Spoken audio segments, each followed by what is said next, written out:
Pour ce que l'Esprit veut nous donner ce matin, je vais vous inviter à tourner dans Galates chapitre 1. Nous allons lire à partir du verset 8 jusqu'au verset 10. Le message que l'Esprit veut nous donner ce matin, particulier dans le sens que lorsque l'Esprit m'a donné de commencer là, je me suis dit, il me semble que ça m'évoque un souvenir de quelque chose que j'ai déjà prêché. Et comme je garde des références de tout ce que je prêche, je suis allé en arrière et j'ai vu qu'au mois de mars de cette année, j'avais commencé au même endroit, les mêmes versets que je vous donne ce matin. Et le sujet du message était la peur de déplaire. Le message portait sur le fait que pour l'être humain, c'est une des grandes peurs qu'il a, que la peur de déplaire. Et le message allait dans tout son long sur à qui on a le plus peur de déplaire. Avons-nous plus peur de déplaire à Dieu ou plus peur de déplaire aux hommes que l'on voit, que l'on entend, etc. Il y avait la psychologie qui était mêlée là-dedans et tout. Dans les notes que j'avais prises, j'ai tout révisé ça pour comprendre. Et le message de ce matin, quoi qu'il part au même endroit, nous allons parler de choses similaires, c'est comme un peu l'envers de la médaille. L'envers de la médaille, on a parlé de la peur de déplaire au mois de mars cette année. Et le message de ce matin est qu'est-ce qui nous porte à plaire à quelqu'un plutôt qu'à Dieu. Donc, c'est comme un peu, ces deux messages vont faire comme un tout ensemble. Et l'Esprit nous donne ce matin l'envers de cette médaille que je trouve intéressant. Parce que ça m'avait, en tant que pasteur, je ne sais pas comment que chacun gère les choses, mais dès que j'ai lu cet endroit-là, j'ai dit, mais semble, ça m'évoque un souvenir, mais semble, j'ai déjà prêché quelque chose de similaire. Et je ne sais pas si ça évoque peut-être un souvenir pour certains, c'est quand même le mois de mars, c'est quand même assez loin. Mais, donc, on commence avec qu'est-ce que l'Esprit veut nous donner ce matin et on va prendre un peu l'envers de la médaille de ce que le Seigneur nous avait donné en mars cette année. Donc, au verset 8, nous voyons l'apôtre Paul dire à cette église, aux Galates, et un fait qu'un pasteur a relevé qu'à un moment donné, j'ai entendu un pasteur prêcher dans cet évangile, dans cet épître, puis ce qu'il a relevé, j'avais trouvé ça intéressant et je le relève à l'église ce matin, c'est que l'épître aux Galates, la façon que l'apôtre Paul commence ses épîtres habituellement, l'apôtre Paul aimait bien la méthode sandwich qu'on appelle pour parler aux gens. Qu'autrement dit, il leur donnait des points forts. Après leur avoir dit ce qu'ils trouvaient de bon chez eux, il leur donnait des points améliorés, puis il finissait par des points forts. C'est la méthode habituelle quand on veut dire quelque chose puis que ça passe bien à une personne quelconque. Quand on veut reprendre une personne sur quelque chose, la méthode sandwich est la meilleure. On dit les points forts, on dit l'amélioration, puis après ça, on redonne des points forts en bout de ligne, ça s'englobe bien ensemble, ça se prend très bien. La psychologie enseigne dans ce sens-là aussi, en passant, dans nos relations interhumaines. L'apôtre Paul utilise cette formule pour la plupart des églises. Quand vous notez la façon que les épîtres s'en vont, l'apôtre Paul aimait bien cette méthode. Mais l'épître aux Galates est particulier parce que l'apôtre Paul leur donne pas de bons points. Il commence directement avec une introduction très courte et après ça, il part tout de suite dans le vif du sujet avec ce qu'il leur reproche. Donc, je vais juste soulever ça à l'église parce que c'est intéressant. Je trouvais ça intéressant lorsque j'ai entendu ça.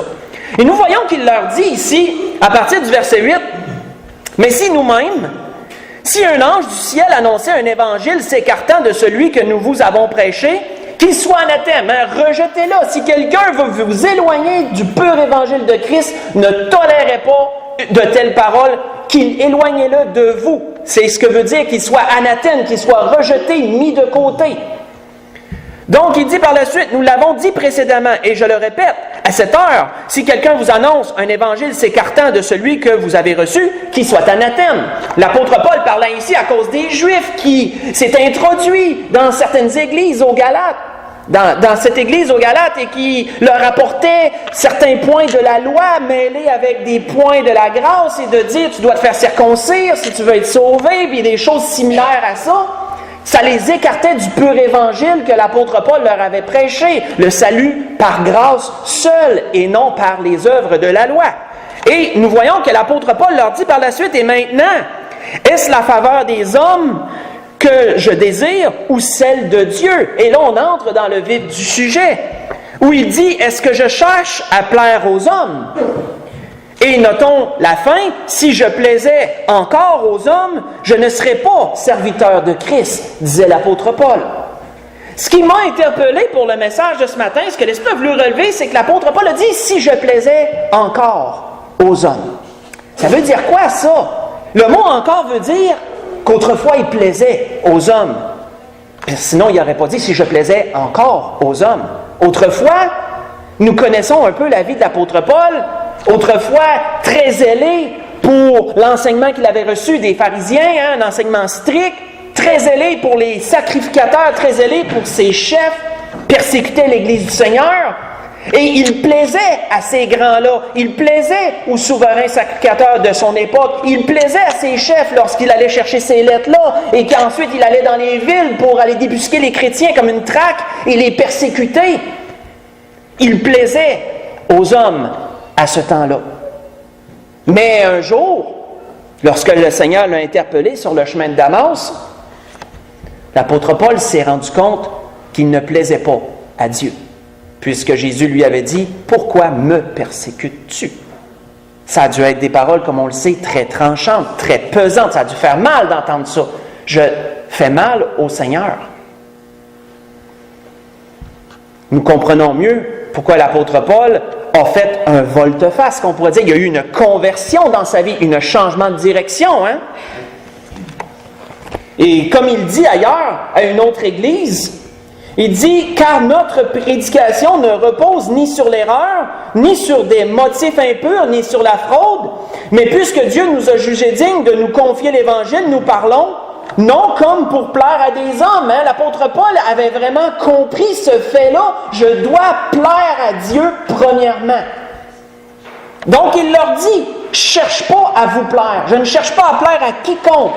Je ne parle pas pour plaire aux hommes. Je n'essaie pas d'enrober les choses pour plaire aux hommes. Je n'use pas d'artifice, je n'use pas de fraude. Je parle avec sincérité, je parle avec franchise, pourrait-on dire.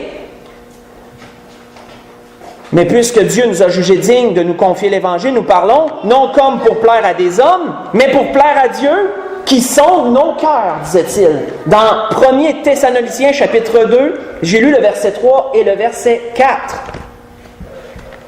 Dieu, pour plaire à Dieu, qui sonde nos cœurs. L'apôtre Paul avait été sondé un jour. Hein? Il a été sondé sur le chemin de Damas. Et ça l'a changé sa vie. Ça l'a changé sa vie. Et ça l'a amené aussi à prendre une décision. À partir de ce jour, je plais à Dieu. C'est à Dieu que je cherche à plaire. La question que l'Esprit veut amener ce matin, qu'est-ce qui nous pousse à chercher à plaire aux hommes? L'Esprit veut nous conduire là-dedans ce matin. Comme je vous dis, c'est l'envers de la médaille de ce que le Seigneur nous a donné en mars. Parce qu'en mars, on utilisait l'exemple de notre Sauveur qui avait déplu à certaines personnes et la question revenait toujours à qui qu'on préfère déplaire. Mais notons à quel point on regarde l'autre côté de la médaille ce matin. Qu'est-ce qui nous pousse à plaire aux hommes plutôt qu'à Dieu? Tournons dans Jean chapitre 12 pour cela. Voyons cela dans Jean chapitre 12, premièrement.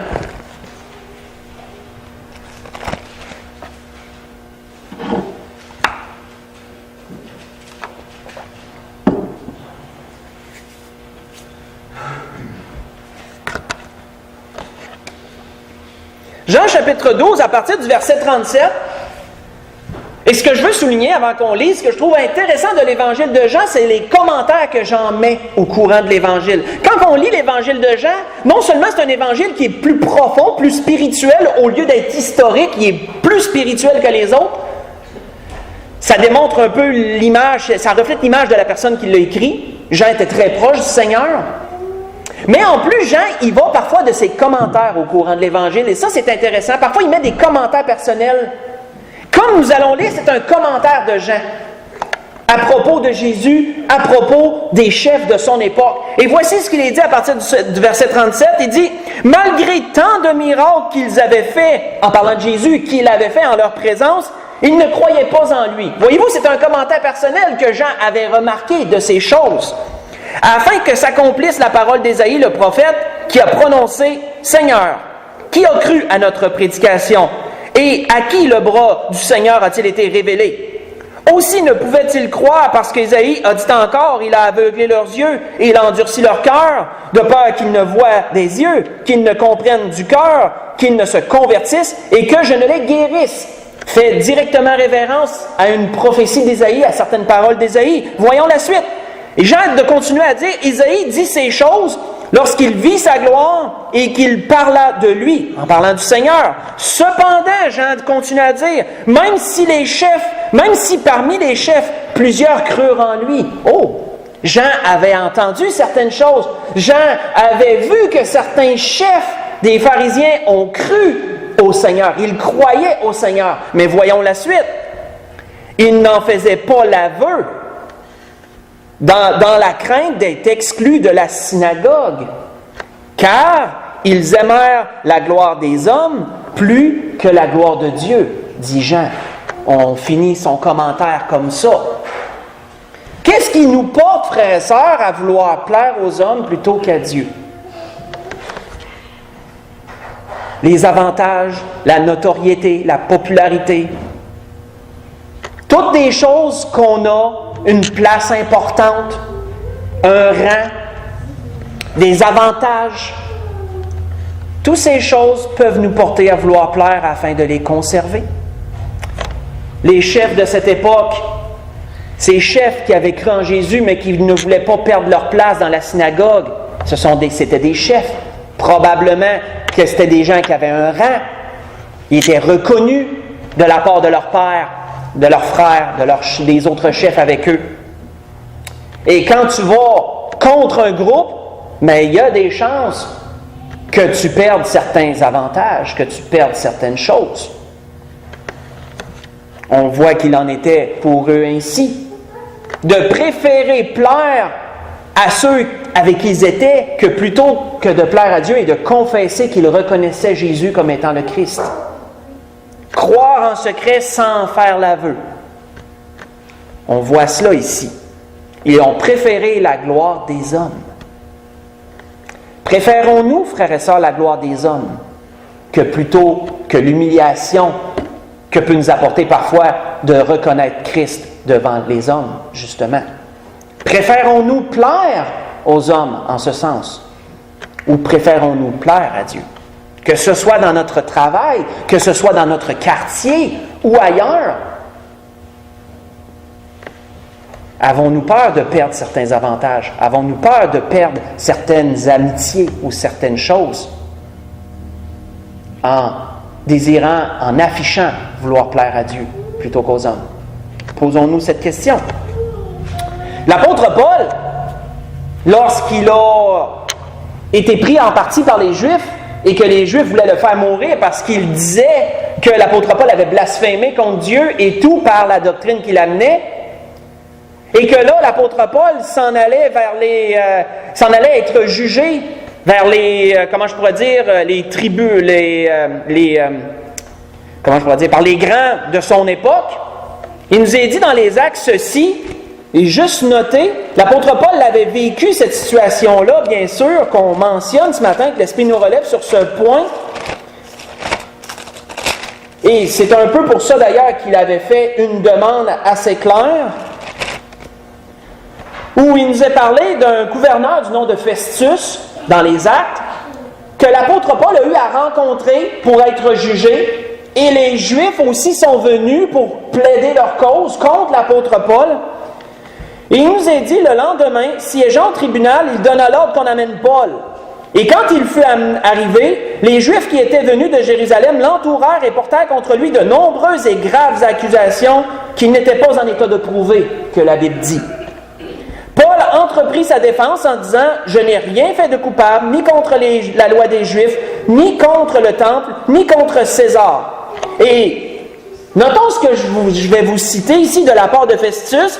Festus, désirant plaire aux Juifs plutôt qu'à un homme, plutôt que d'être véritable et de reconnaître que Paul était innocent, désirant plaire aux Juifs parce qu'ils étaient beaucoup, il avait une position, il ne voulait pas perdre cet appui, désirant plaire aux Juifs.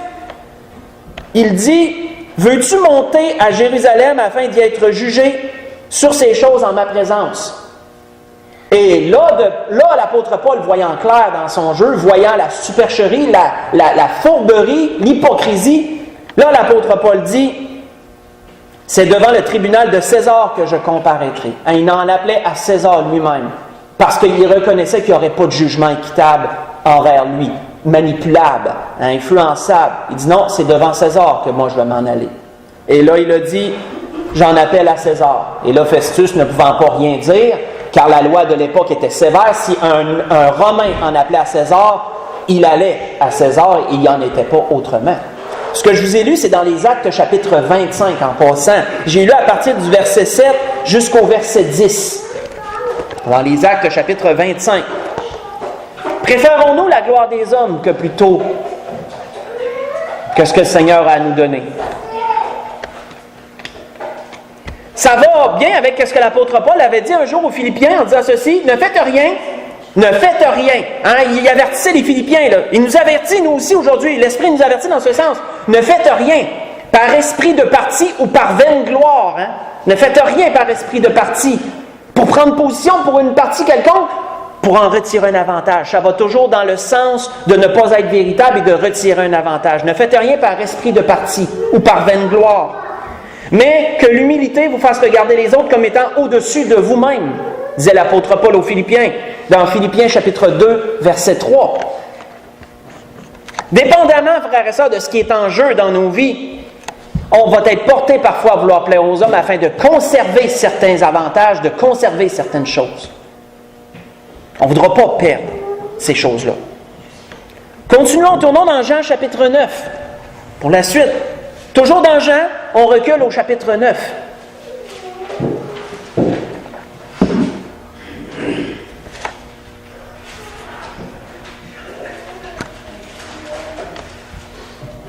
À partir du verset 18, Jean chapitre 9, à partir du verset 18. On voit que Jésus avait guéri un aveugle-né ici. Mais cet aveugle-né a été amené devant les chefs, les pharisiens. Et là, ils l'ont questionné durement, parce qu'ils ne croyaient pas qu'il avait déjà été aveugle. Ils croyaient que c'était un genre d'arrangement pour essayer de faire paraître que Jésus était un homme spécial. Les Juifs, il est dit au verset 18, ne crurent point qu'il avait été aveugle et qu'il avait pu voir, jusqu'à ce qu'ils aient fait venir ses parents. Notons bien un peu la façon que les choses se déroulent. Les Juifs font venir les parents de l'aveugle-né pour les questionner. Ils les interrogèrent en disant, « Est-ce là votre fils que vous dites être né aveugle? Comment donc voit-il maintenant? » Ses parents répondirent, « Nous savons que c'est notre fils et qu'il est né aveugle. Mais comment il voit ou qui lui a ouvert les yeux? C'est ce que nous ne savons. Interrogez-le lui-même, il a de l'âge, il parlera de ce qui le concerne. » Et pourquoi ses parents se sont détachés de leur propre fils tout d'un coup? Voyons la suite, ça le dit. Ses parents dirent cela parce qu'ils craignaient les Juifs, car les Juifs avaient déjà convenu que si quelqu'un reconnaissait Jésus pour le Christ, il serait exclu de la synagogue. C'est pourquoi ses parents dirent, il a de l'âge, interrogez-le lui-même. Encore un commentaire que Jean nous apporte sur ce qu'il avait vu. Comment des parents ont pu laisser leur propre fils seul devant tous, se faire bombarder de questions, se faire accuser de mensonges, et etc. Comment des parents ont pu se détacher de leur fils?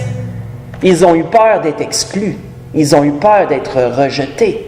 Ils ont eu peur d'être mis de côté et de perdre leur place dans la synagogue, qui est un peu l'image de l'Église à cette époque-là.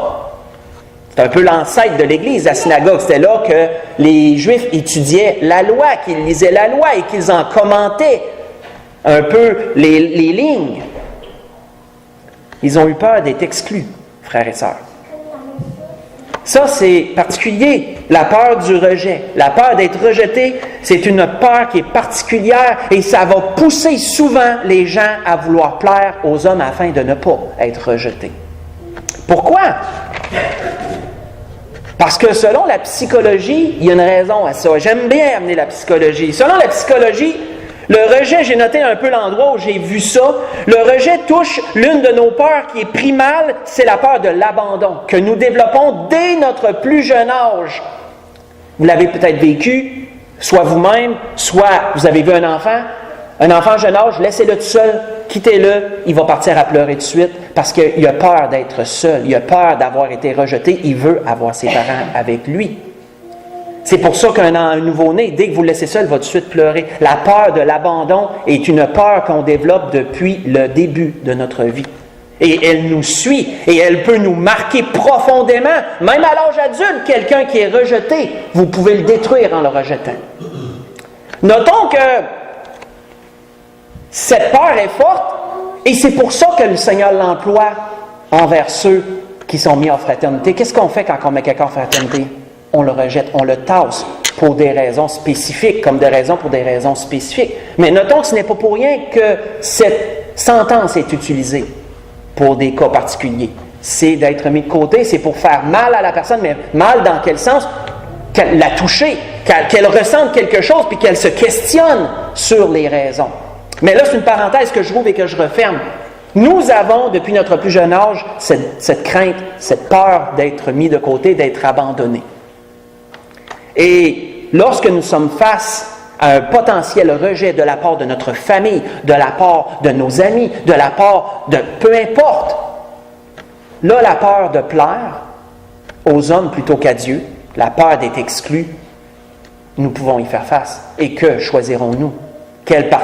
À quelle partie voudrons-nous plaire? Question qu'on peut se poser, mais le Seigneur nous avertit, c'est charnel, cette peur est charnelle et profonde. On doit prendre garde à ces choses-là. Un peu, si vous voulez lire pendant la semaine, l'apôtre Pierre, il n'était pas encore apôtre, oui, il était apôtre, oui, lorsqu'il a renié le Seigneur 3 fois. C'est un peu cette peur-là qui l'a amené à ça. Lorsqu'il était parmi un groupe de gens qui voulaient regarder un peu ce qui se passait, et que là, tout d'un coup, il a été questionné, il était avec lui. Qu'est-ce qui l'a fait qu'il a renié? Est-ce que c'était la peur d'être maltraité? Il ne faut pas oublier qu'il était en plein milieu de la ville, il était proche du Sanhédrin, les Romains étaient très fervents sur l'ordre. La peur de se faire blesser ou quoi que ce soit, les Romains auraient intervenu rapidement pour arrêter tout un peu révolte ou tout tumulte. Quelle peur avait-il? C'était la peur d'être rejeté. C'était la peur d'être mis de côté, d'être jeté à l'écart. Et l'apôtre Pierre, non, je ne le connais pas. Renier le Seigneur par cette peur. La peur d'être mis de côté, d'être rejeté des autres. Donc, prenons garde, cette peur, elle est profonde, elle est grande, frères et sœurs, et on peut un jour avoir à y faire face. C'est pas surprenant qu'on veut plaire afin de l'éviter. C'est pas surprenant, ça. Mais à qui désirons-nous plaire le plus? Est-ce que c'est aux hommes ou à Dieu? Et c'est pas pour rien que le Seigneur nous dit dans la parole que quiconque va choisir le Seigneur plutôt que ses parents, plutôt que sa femme, son mari, si le cas est inverse, il va recevoir au centuple que le Seigneur dit. Parce que ça, c'est tout un pas à franchir, c'est énorme comme combat, comme épreuve, comme lutte. Mais c'est une peur qu'on a. Continuons. Tournons dans les Juges, chapitre 16, pour cette dernière. Tournons dans les Juges. On tourne dans l'Ancien Testament cette fois-ci. Le commentaire qui y est mentionné est trop pertinent. Dans les Juges, au chapitre 16.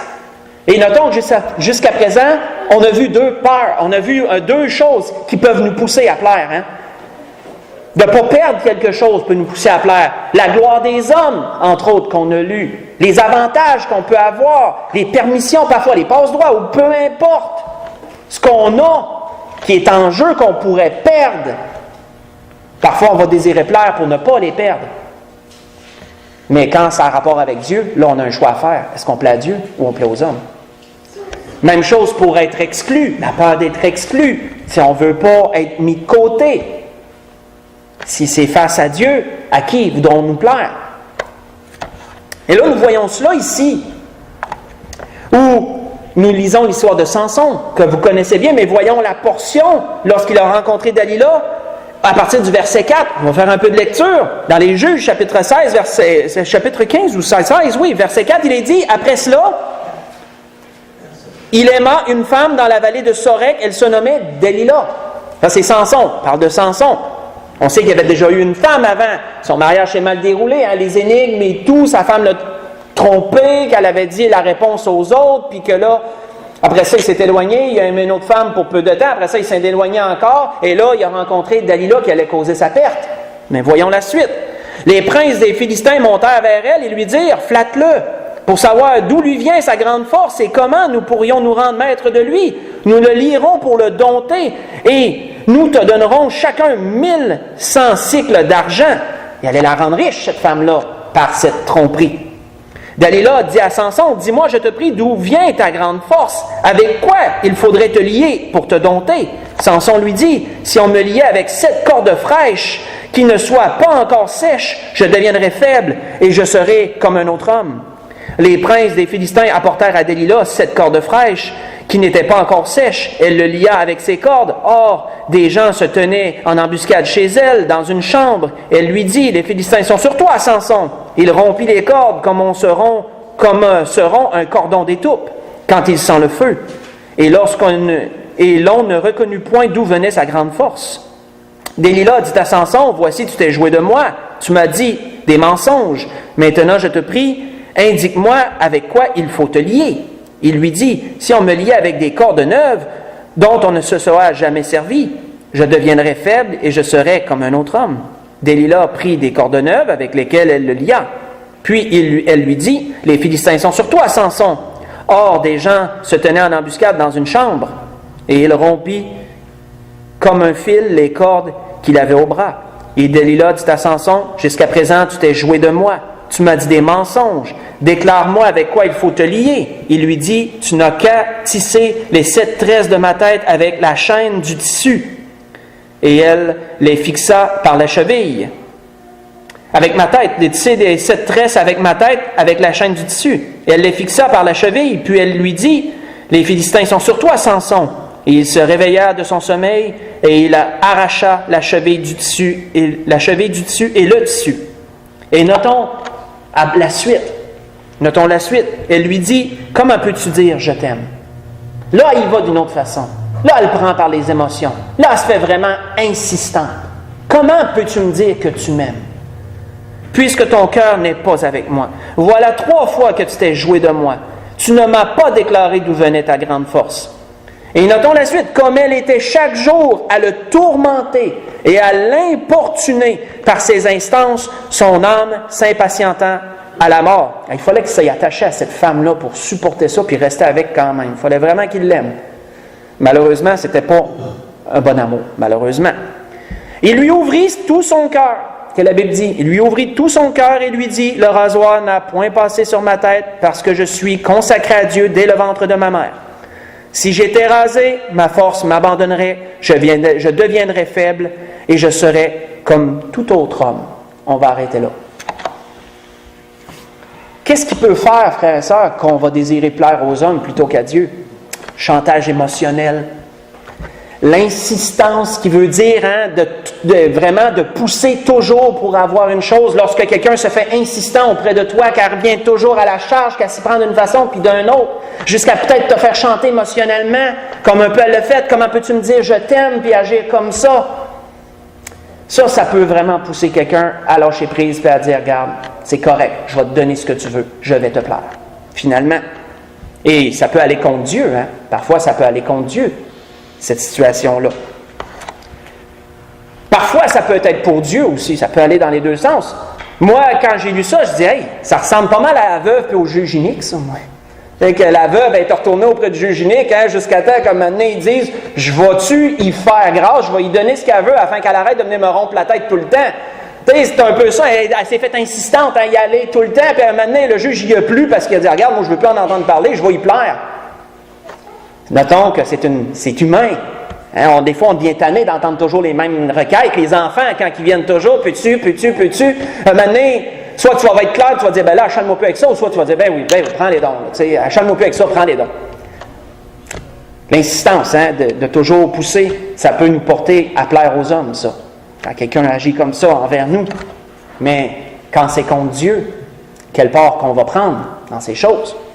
Notons la suite, parce qu'il est dit au verset 18 et 19, Dalila voyant qu'il lui avait ouvert tout son cœur, là, elle a reconnu que oui, elle était sincère, c'est vrai.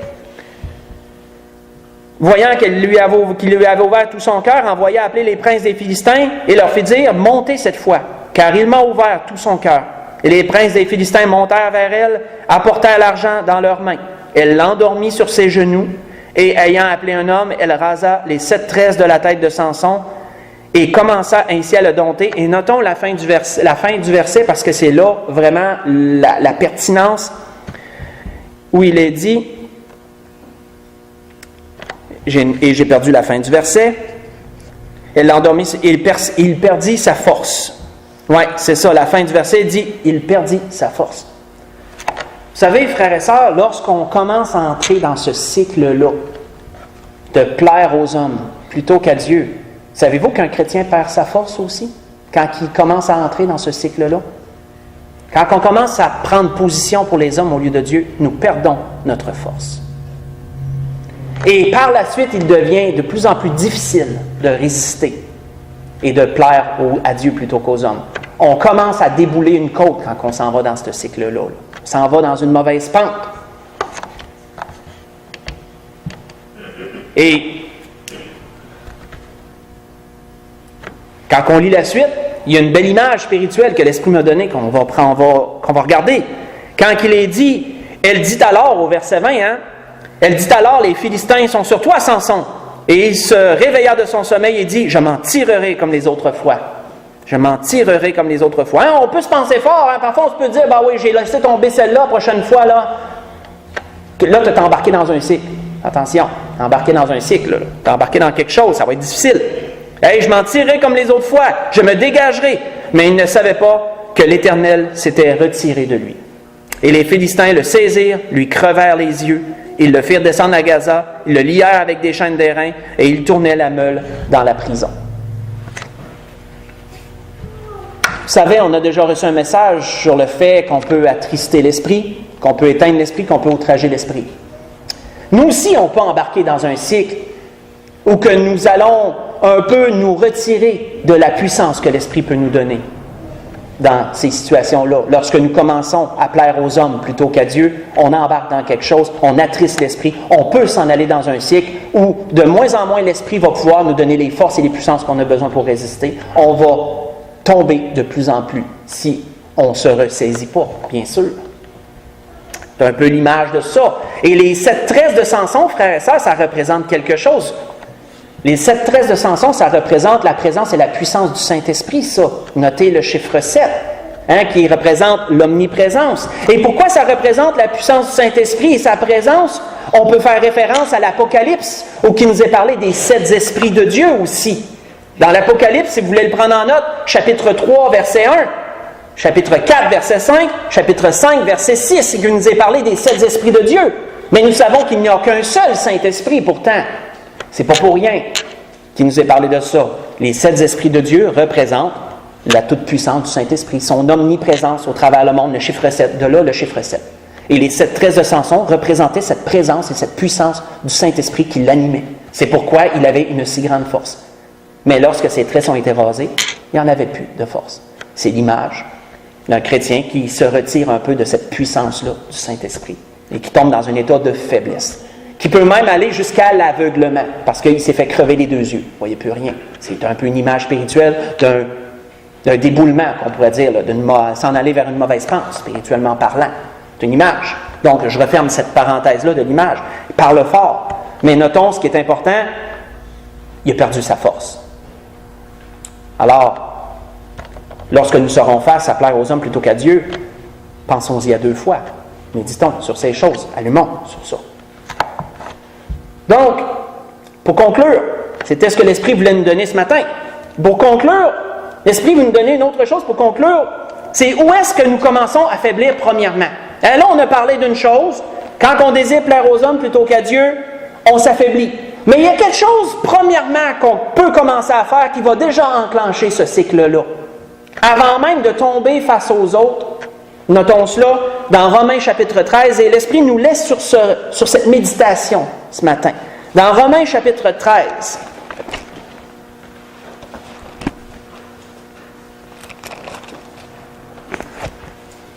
Dans Romains chapitre 13, on va lire le verset 13 et le verset 14 pour conclure. Et vous allez voir, on conclut sur une affaire à méditer, sur une méditation, qu'on pourrait dire. L'apôtre Paul avait fait une déclaration aux Romains, un avertissement même, en leur disant, Romains chapitre 13, versets 13 et 14, en leur disant, « Marchons honnêtement, comme en plein jour, loin des orgies, de l'ivrognerie, de la luxure, de l'impudicité, des querelles et des jalousies. » Notons par la suite, il dit, « Mais revêtez-vous du Seigneur Jésus-Christ et n'ayez pas soin de la chair pour en satisfaire les convoitises. » Lorsqu'on se plaît soi-même plutôt qu'à Dieu, parce qu'on peut plaire aux autres plutôt qu'à Dieu, mais ça commence avec nous, ça. Lorsqu'on n'est pas capable de plaire à Dieu avant de se plaire à nous-mêmes, c'est déjà commencer à enclencher une chose.